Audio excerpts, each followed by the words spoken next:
বুঝেছি, তোমার শিষ্য আর তোমার দখলে নেই মা। তাকে দেখেছো তুমি? না, সে সুযোগ এখনো পাইনি। সবে তো গতকাল এসে পৌঁছলুম। তোমার কথা শুনে আমি মন্দিরেই রাত্রি গিয়েছিলাম। শুনলাম ওখানে তখন তিনি ছিলেন না, এই বনে জঙ্গলেই নাকি কোথাও সাধন ভজন করছেন। কেন মা? যদি দেখতে তাহলে বুঝতে, তিনি পূর্ণ ব্রহ্ম। নিজেদের বোধ দিয়ে তাকে বিচার করো না। চন্দ্র এবং তুমি আমার প্রথম দুই শিষ্য, আর সে হচ্ছে তৃতীয় জন। স্বয়ং মা জগদম্বা আমাকে তার কথা বলেছে। সে কথা আমি শুনেছি মা। মনে করে দেখো তো, সাধনা সহায় তোমরা কবে সিদ্ধাই পেয়েছিলে? তোমরা কিন্তু সেখানেই আটকে আছো, পেরিয়ে যেতে পারো।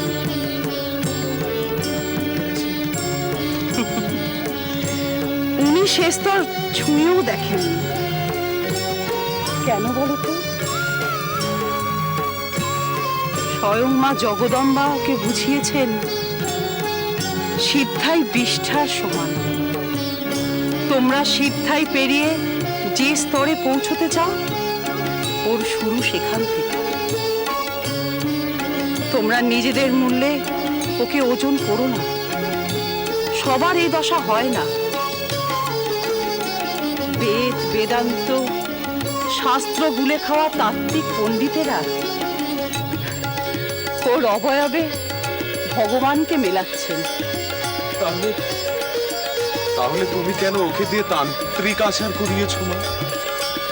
কেন জানো? শাস্ত্রের মান রাখতে। আসলে আসলে তিনি তো সব কিছুর ঊর্ধ্বে, সদা জীবন্ত এক মহাভাব।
মহাসাধিকা দেখে এলো, কথাও বলল।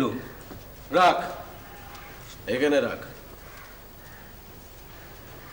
শুনলুম ওর নাকি কোন এক পুরনো শিষ্য এসেছে। বেদান্ত নিয়ে কোনো কথা কইলেন? অল্প সামান্য। ওর তো ধারণা আমরা ভগবানকে বিরক্ত করছি।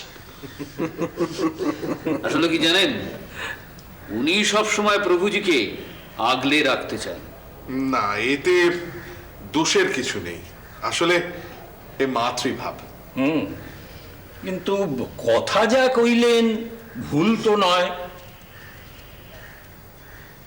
কি গো ঠাকুর, এই যে আমরা সবাই মিলে তোমার সঙ্গে কথা কইছি, তোমাকে সব সময় আগলে রাখছি, এতে তুমি বিরক্ত হও? হ্যাঁ, না না, সে কি, এই নিশ্চয়ই সব ভৈরবী মা বলেছে। এই মায়ের না এই এমনি ধারা, এই জন্যই না মাকে সবাই মিলে দোষ দেয়, বলে আমাকে নাকি মা এই আগলে আগলে রাখে। যাকে ওসব কথা রাখো, ওসব কথা রাখো। তা তোমরা একটু ধর্ম কথা বলো না গো, একটু শাস্ত্র আলোচনা প্রসঙ্গ তোলো, কেউ কোনো কথা তোলো আর কেউ তাকে খণ্ডাও, আমি একটু শুনি। তোমার সামনে আমরা কি শাস্ত্র আলোচনা করব ঠাকুর? ঠিকই তো। সমস্ত শাস্ত্রের কথা তো তোমাকে নিয়েই ঠাকুর? ওসব কথা ছাড়ো তো বাপু, ওসব কথা ছাড়ো। আমি সকাল থেকে সব পরিষ্কার টরিষ্কার করে সব বসিয়ে টসিয়ে রেখেছি। ওই পণ্ডিত মশাই গাড়ু গামছা সব সরিয়ে রেখেছেন। হ্যাঁ, ও কৃষ্ণ কিশোর, আরে একটু স্বাস্থ্য কথাটা বলো তো, শুরু করো। আরে শুরু করলেই তো হয়। আমি তো সেই এলেদা থেকে ছুটতে ছুটতে এলুম, আপনি মন্দিরে আসছেন শুনে ছুটতে ছুটতে এসেছি। ওই যেমন ফুল ফুটলে ভ্রমণ একদম গুনগুন গুনগুন গুনগুন করে ধার।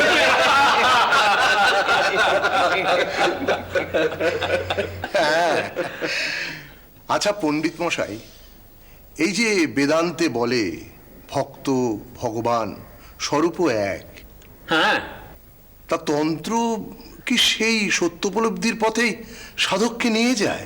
হ্যাঁ গো, আরে বলো না গো, আমি তো তেমনি বোধই পাই।